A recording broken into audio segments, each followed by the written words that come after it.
What are the 3 story principles that must be in every scene? First, I wanted to boil it down to like, what is a story and what is not a story? You know, because technically, you know, everyone has all these different ideas, but it kind of came down to, are you familiar with like Lawrence Kohlberg, the psychologist? No. He developed this idea of stages of moral development. It was based on Piaget, and Piaget had this idea of like stages of maturation. And in studying Kohlberg, you know, and then also Carol Gilligan, like took that paradigm and then expanded it not to just, you know, little boys, but to people of all races and genders and everything. What was interesting was this idea of kind of the maturational development of, well, in this case of specifically morals. And I started thinking about that in terms of story. And what I noticed is that we kind of approach story, or writers tend to mature and develop through different phases of storytelling as well. And the first is, you know, what are the basic elements, the fundamental elements, which is, you know, protagonist, obstacle, and objective. Those 3 elements define whether it's a story or not. If you take away any one of those things, it stops being a story and it just happens to be something that someone's experiencing. If you just have a person walking down the street and a rock flies out of a window and hits them, okay? Something bad happened to them, it's an event, but I wouldn't say it qualifies as a story yet. What I noticed is, if you start with just the bare bones, you have the protagonist, who's the main character. They want something, and then you have an obstacle that stands between them and what they want. So if a character just wants something and there's nothing stopping them, you don't have a story. You just have someone reaching over and grabbing a glass of water, and that's it. They got what they want. The story is really introduced when you introduce the obstacle. And what I became very interested in this idea is the relationship between the obstacle and the protagonist. Because the protagonist, by definition, is somebody who wants something.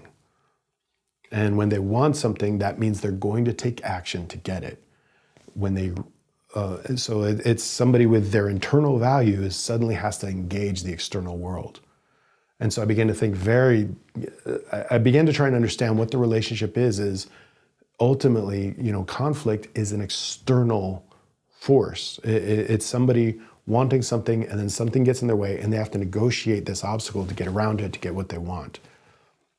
Which sounds, you know, very like deceptively simple, but when it came down to like the way we negotiate the world around us, the complexity of like getting a job or surviving this world, or you go out into the world and, you know, you have a confrontation with somebody at a bar because, you know, they thought that they should be first and you were there first or whatever. And suddenly you have to negotiate these obstacles to get what you want. And the way you negotiate those obstacles reveals a lot of what you actually believe about the world. And so so I notice writers start off with the very simple, this character wants this, and this is what gets in their way. But then you start to ask the question, well, why do they want that? And that's when we start to really open up the character. And that's when writers tend to graduate kind of to the next level, which is they start to see stories in terms of levels or meaning or layers. And they start to kind of, oh, well, I know they want this. The reason they want it is, you know, the reason they want this glass of water is because they're thirsty, right? The reason why Michael wants to, in The Godfather, the reason why he wants to become the Godfather ultimately is to protect his family. Or is it that he wants to prove something to his father? And suddenly you're in a deeper world. You're connecting with metaphors that are below the surface. And that's the real reason why most of us engage story, is because it starts to reveal something about what we actually want. I recently watched the movie Clute with Donald Sutherland and Jane Fonda. And it's my favorite movie she's ever done. She's absolutely amazing. And the thing I loved about it so much, they had these little scenes where she plays someone who she wants to be an actress, but to make money, she works as a sex worker or a prostitute. And so she'll take on these Johns. And what's interesting is she has these little scenes where she meets with a therapist.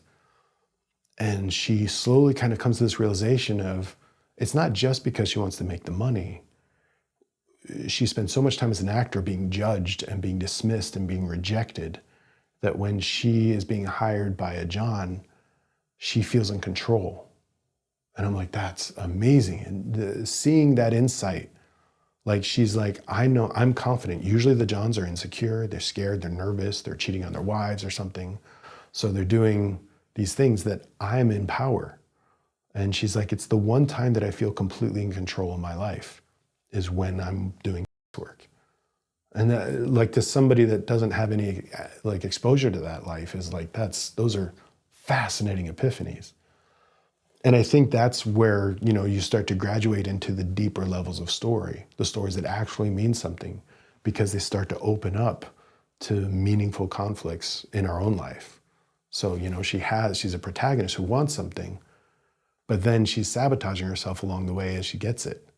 And then you start to ask really big questions. And that's to me when story goes from simple, character wants something, how do they get past this obstacle, to what drives them to want this?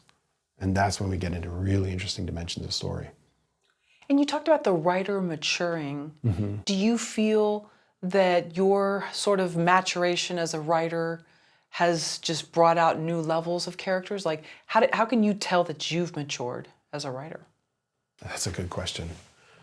The simple answer is I don't know. Like, and the truth is I won't ever know.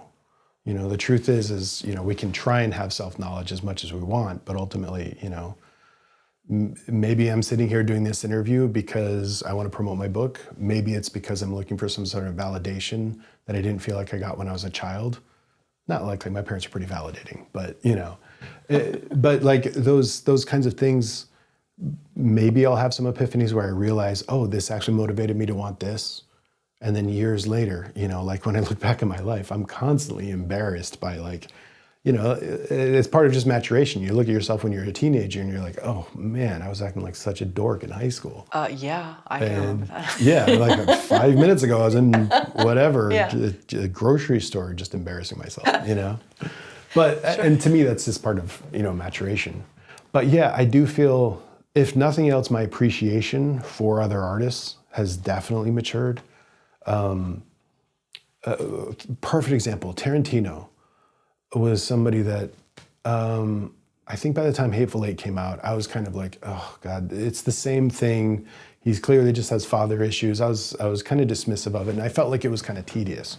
To be fair, I watched Hateful Eight in this limited cut, and then I went and saw Once Upon a Time in Hollywood, and it was like, Right. it just smacked me in the face with revelation. Like, it was just the most beautiful thing I'd ever seen. Yeah. And it made me go back and revisit all of Tarantino's filmography. And I was like, oh my God, he was having a conversation with things that I had no access to. The levels of irony and the levels of, but also just the beautiful filmmaking, like Yeah. genuinely like amazing performance combined with brilliant, clear cinematography. Like the way he brings a group of artists together and what he gets from them is just awe-inspiring. And I didn't see it for a lot of his career. I loved Pulp Fiction, I loved Reservoir Dogs, and I was a little dismissive of his later work. And then seeing that Once Upon a Time in Hollywood, I revisited and I'm like, this is now I get it. Now I'm keyed in. I think it's brilliant stuff. And I think it's actually important film because we're losing track of irony. We're losing track of like the importance of subversion, of having fun. We're losing track of entertainment. And the one thing that Tarantino does incredibly well, better than most, is he makes it entertaining. He constantly gets us to wonder, what's going to happen next? Oh God, what are they going to do next? What does this person really want? Does it matter if they want that? If it does matter, wait, how does that affect them? Like, and then you watch, you know, Inglourious Bastards, and you're like, oh, this is so, or Django. These incredibly complex characters. Like, he talks about really complex, difficult themes from really interesting characters. And you're constantly like wondering what's going to happen next. Even though I've already seen it, I'm still on the edge of my seat. And that's, you know, that I think is part of my maturation. You know, part of it I'm sure is like young ego and hubris being like, oh, I can make great films, you know. And then you see how hard it is to do, you know.